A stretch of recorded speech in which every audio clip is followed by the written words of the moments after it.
आदाब, मैं आगा खुर्शीद खान। मीडिया और सत्ता के लिए विकास की परिभाषा ही बदल गई है। देश में लोग गर्मी और बाढ़ से मर रहे हैं और सत्ता के साथ ही मीडिया भी विकास का राग अलापने लगती है। देश में आए दिन पेपर लीक की घटनाएं सामने आती रहती हैं, लेकिन मीडिया के लिए किसी भी डिबेट का मुद्दा रोजगार एवं शिक्षा का नहीं होता।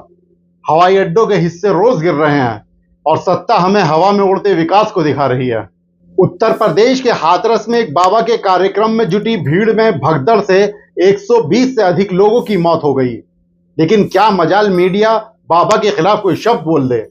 योगी जी का बुलडोजर तमाम गैर कानूनी ठिकानों पर चल रहा होता है और दरबारी मीडिया तालियां बजा बजा कर लाइव टेलीकास्ट कर रहे होते हैं। पर सूरजपाल उर्फ भोले बाबा का चमत्कार देखिए। बीजेपी सरकार की पुलिस ने उनका नाम एफआईआर तक में शामिल नहीं किया और जाहिर है योगी जी के बुलडोजर में जंग लग गया है।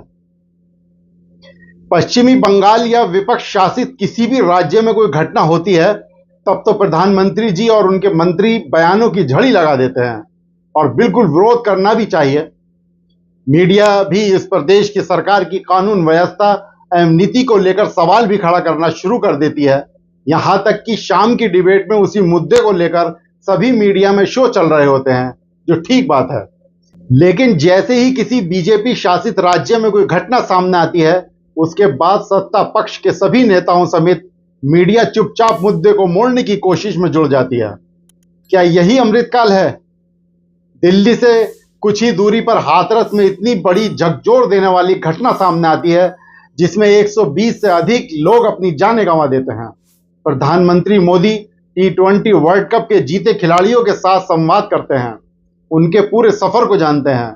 यह ठीक बात भी है, देश के खिलाड़ियों का प्रोत्साहन किया जा रहा है, उनके अच्छे खेल को सराहा जा रहा है। जितना जरूरी वर्ल्ड कप जीत कर आए खिलाड़ियों से बात करना एवं मुलाकात करना जरूरी था, उतना ही जरूरी था उन पीड़ित परिवारों के बीच प्रधानमंत्री मोदी संवाद करते, उनके दुख में सम्मिलित होते। हर एक परीक्षा के पेपर बाजार में बिक रहे हैं। देश के 24 लाख नीट अभ्यर्थी लगातार सरकार से अपने लिए न्याय की मांग की दुहाई लगा रहे हैं। छात्रों के ऊपर समाज से लेकर पारिवारिक दबाव है, वे मानसिक रूप से परेशान हैं। देश में परीक्षा पर चर्चा तो जरूर किया जाता है, लेकिन कभी पेपर लीक पर चर्चा नहीं की जाती। पिछले 1 महीने से नीट के अभ्यर्थी को उनके परिजन सोशल मीडिया से लेकर जंतर मंतर तक अपनी मांगों को लेकर सत्याग्रह कर रहे हैं, लेकिन सरकार की तरफ से उनके लिए कोई बड़ा कदम नहीं उठाया गया। मीडिया लगातार सरकार के विकास का गुणगान गाती रहती है। सवाल यह है कि आखिर पेपर लीक को सरकार रोकने में असमर्थ कैसे है। देश की मीडिया मोदी सरकार के विकास एवं उनके कार्यों की बखान करने में इतनी व्यस्त है कि उसे विपक्ष और देश की जनता के मुद्दे याद ही नहीं रहते। विकास तो अब इतना भारी हो गया है कि बिहार में नदियों पर बने पुल इसके बोझ से नदियों में ही समाते चले जा रहे हैं। विकास इतनी तेजी से बह रहा है कि इसकी धार में हर दिन कहीं ना कहीं पुल गिरने की खबर तो कहीं एयरपोर्ट के छत गिरने की खबर सामने आती है। विकास आपको देखना है तो अरबपतियों की संपत्ति देखिए, जो पूरे देश की संपत्ति से भी अधिक है। विकास तो किसानों का भी हुआ है, पर पता नहीं क्यों हम लोगों को दिखता नहीं।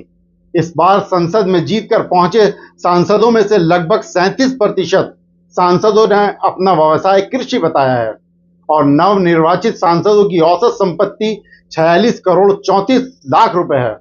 जाहिर है कम से कम आंकड़ों में तो किसान समृद्ध हुए ही हैं।